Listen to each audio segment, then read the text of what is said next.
Pucuk dicinta ulama pun tiba, bertemu dalam saat berbahagia. Laksana asam di gunung, garam di lautan, bertemu dalam kuali. Tiada kata yang paling indah dan 1000 mutiara yang paling berbobot, yang penuh makna-makna pujian. Hanyalah selintir kalimat yang tersirat dan tersurat di awal surah Al-Fatihah, yakni Bismillahirrahmanirrahim. Assalamualaikum warahmatullahi wabarakatuh. Innal hamdalillah nahmaduhu wa nasta'inuhu wa nastaghfiruh wa na'udzu billahi min syururi anfusina wa min sayyiati a'malina may yahdihillahu fala mudhillalah wa may yudlilhu fala hadiyalah. Asyhadu an la ilaha illallah wahdahu la syarikalah wa asyhadu anna Muhammadan abduhu wa rasuluh. Allahumma salli wa sallim wa barik ala sayyidina Muhammadin wa ala alihi wa sahbihi ajmain. Usikum wa iyaya bitaqwallah faqad fazal muttaqun. Qala Allah Ta'ala fi kitabihil karim, a'udzu billahi minasyaitonir rajim. Ya ayyuhalladzina amanu taqullaha haqqa tuqatih wa la tamutunna illa wa antum muslimun. Shadaqallahul adzim. Puja dan puji syukur kita panjatkan kehadirat Allah Subhanahu wa taala yang telah memberikan kita nikmat sehat, nikmat iman sehingga kita semua bisa hidup kembali sampai saat ini. Salawat beserta salam semoga tetap tercurah dan dilimpahkan kepada paduka alam yang telah berhasil membedakan antara air dan bir, antara Fanta dan ganja, antara whisky dan air kopi, antara alkohol dan teh botol, yakni Habibana wa Nabiyina Muhammad sallallahu alaihi wasallam.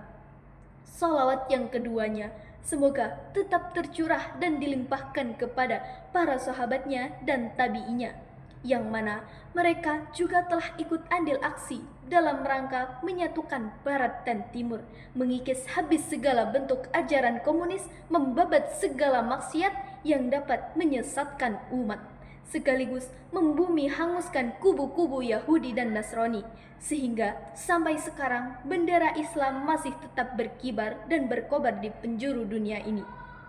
Hadirin yang berbahagia, hari demi hari terus berganti, seakan tak pernah berhenti. Bulan demi bulan terus berjalan, seakan tak pernah bosan. Waktu pun terus berlalu, seakan tak pernah jemu. Seiring berjalannya waktu, dengan pemutaran waktu dan peradaban masa. Para pemuda yang mulia, para pemudi yang dicintai. Pada kesempatan ini, izinkan saya untuk menyampaikan ceramah singkat yang berjudul Bahaya Pergaulan Bebas bagi Generasi Muda. Teman-teman dan hadirin yang saya hormati, pergaulan bebas adalah wabah dalam pergaulan remaja atau kaula muda saat ini. Jika tidak terkendali, hal ini akan memberikan dampak yang sangat negatif bagi masa depan bangsa Indonesia.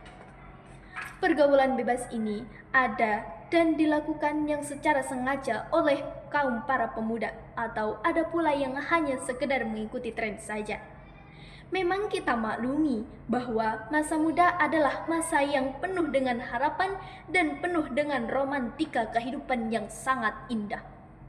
Namun dalam Islam ada hal yang harus kita hindari dalam pergaulan. Salah satunya yaitu ikhtilat. Apa itu ikhtilat? Ikhtilat ialah pencampuran atau interaksi antara laki-laki dan perempuan yang tidak lahir dalam kebentukan syar'i, yang kemudian mengarah kepada perbuatan dosa atau maksiat. Hadirin rahimakumullah, akibat dari pergaulan bebas ini, mari kita baca surah-surah kabar. Berapa banyak sudah gadis-gadis yang bergelimang menjadi korban? Berapa banyak sudah bayi-bayi yang lahir ke dunia ini tanpa tahu kemana dia harus memanggil bapaknya? Apalah deretan jumlah korban ini harus terus bertambah, dan bertambah. Semua itu seringkali dilakukan dengan dalih modernisasi, dengan dalih kemajuan zaman, dengan dalih kebebasan pergaulan, atau dengan dalih emansipasi. Lalu kemudian menginjak-injak moral yang seharusnya kita junjung tinggi. Sebagaimana Allah SWT berfirman, A'udzu billahi minasy syaithanir rajim. Bismillahirrahmanirrahim.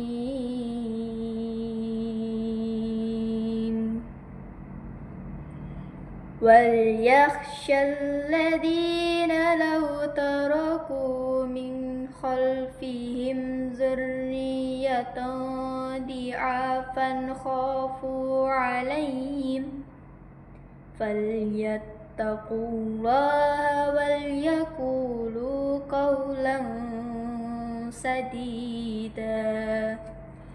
Dan hendaklah takut kepada Allah orang-orang yang sekiranya mereka meninggalkan keturunan yang lemah di belakang mereka, yang mereka khawatir terhadap kesejahteraannya.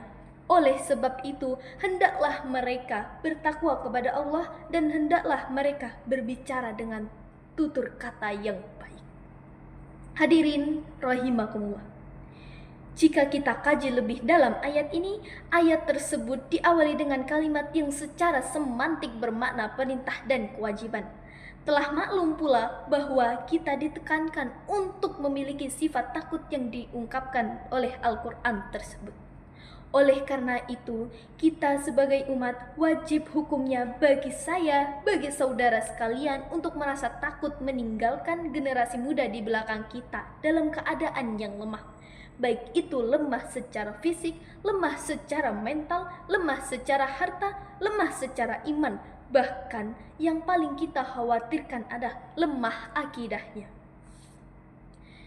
Sebab jika sumber daya manusia atau generasi muda kita memiliki akidah dan iman yang lemah, maka mereka akan sangat mudah terkena dampak negatif global. Apalagi di era globalisasi saat ini. Begitu banyak pengaruh-pengaruh asing dan budaya-budaya barat yang masuk ke negara kita dengan begitu mudahnya, terutama memasuki para pemuda-pemudi seperti kita. Hadirin rahimakumullah. Jadi kesimpulannya, marilah kita sama-sama menjadi generasi muda yang dapat membanggakan keluarga, bangsa, dan negara.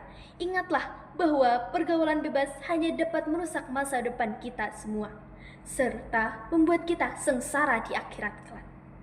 Kupu-kupu terbang melayang, hinggapnya di bunga pinggir jalan. Kalau orang tua kurang kasih sayang, anak pun yang menjadi korban pergaulan. Demikian apa yang dapat saya sampaikan. Nun wal qalami wa ma yasturun, wabillahi taufiq wal hidayah, waridha wal inayah, wal afu minkum. Wassalamualaikum warahmatullahi wabarakatuh.